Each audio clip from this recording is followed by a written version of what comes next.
बर्तमान आउ गोटे आम क्वेश्चन करमा लास्ट क्वेश्चन क्या बोलছে if the income of A is 10 more than that of B and the income of B is 20% less than सी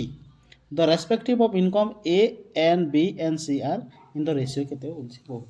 बहुत easy question एटा तो काना करबो ई जगह पहला सी रो पहला नहीं जीवो काना जीवो लेट काना जीवो सी रो इनकम नहीं गला 100 नबो माने केते नलो 100 तो पहला तापर याडो आनबो बी रो केते बोलछे B is 20% less than C C रो 20% लेस तो सी केते ला 100 रो तार 20% केते 20 सी कम बोली कहिछे लेस थिबार कथा बोलछे बी रो तो बी रो केते हि जीवा 80 हि जीवा तापर सी केते हि जीवा सी का बोलछे सी हला सॉरी सी तो हम लिखलो न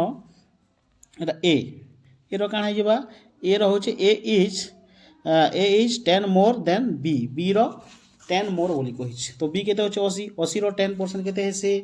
8 हेसे तो 8 अधिक हवा बोली कहिछे बी रो तो काना हि जीवा 88 हि जीवा ए रही गला तो हमके रेशियो रो करो बोलछे का बोलछे A is to B is to C बाहर करो बोलछे ए हला हमर 88 इज टू बी हला 80 सी हला 100